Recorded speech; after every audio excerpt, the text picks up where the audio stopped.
Se você for participar de uma pesquisa com humanos, você precisa entender muito bem do que se trata a pesquisa e então dar o seu consentimento para participar. Mas nem sempre foi assim. No último vídeo eu te contei como a ideia de consentimento surgiu. Fica aqui que eu te conto como ela se consolidou e chegou aqui no Brasil. Oiê, eu sou o Victor, seu pesquisador e comunicador científico aqui no GNO. E hoje a análise é genética, mas a história é sobre como surgiu a ideia de consentimento em pesquisa com seres humanos, parte 2. E quando a genética e a história se cruzam, vem aí uma fofoca genial. Recapitulando a parte 1 desse vídeo, a gente parte nessa viagem de hoje alguns anos depois da Segunda Guerra Mundial, do julgamento dos médicos nazistas que faziam experimentos humanos dos campos de concentração. E lá nos Estados Unidos, que estava rolando desde 1932 o estudo Tuskegee, que estava pesquisando homens negros com sífilis sem eles saberem que tinham a doença, nem que poderiam ser tratados e muito menos que estavam sendo estudados. O marco desse consentimento em pesquisas com humanos veio em 1947, com a criação do Código de Nuremberg, que defendia que todo ser humano envolvido em uma pesquisa precisava consentir voluntariamente com a sua participação. Isso tudo eu te conto em detalhes lá na parte 1. Anos depois da criação do Código de Nuremberg, já em 1964,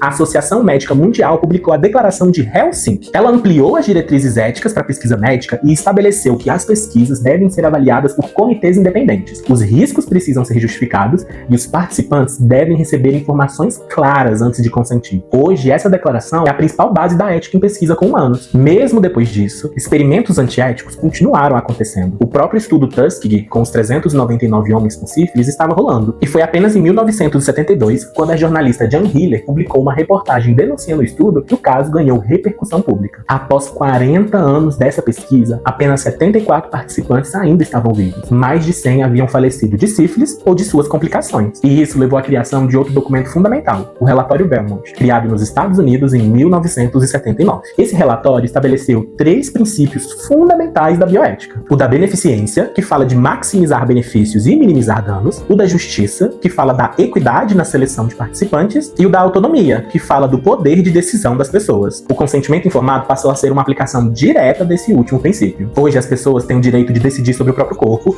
e toda pesquisa envolvendo seres humanos precisa passar por comitês de éticas independentes. No Brasil, a regulamentação ética da pesquisa em seres humanos começou a se estruturar principalmente a partir do final do século XX. E isso acontece em um contexto muito especial da nossa história. No fim dos anos 80, o Brasil passava por um processo de redemocratização pós-ditadura militar e pela criação de um novo sistema público de saúde, o SUS. Nesse momento, discussões internacionais de bioética, influenciadas pelo relatório Belmont e pela Declaração de Helsinki, começaram a ser incorporadas às políticas de saúde brasileira. A primeira tentativa de formalizar essas discussões aqui no Brasil foi com a Resolução CNS-01, de 1988, mas ela ainda era muito simplificada e pouco aplicável. O marco mesmo foi a Resolução CNS-196, de 1996, que criou um Sistema Nacional de Avaliação Ética em Pesquisas envolvendo seres humanos, que ficou conhecido como Sistema CEP-CONEP. Ele é formado por uma rede de comitês de ética em pesquisa, distribuídos em instituições científicas, que analisam projetos antes da sua realização, os CEPs,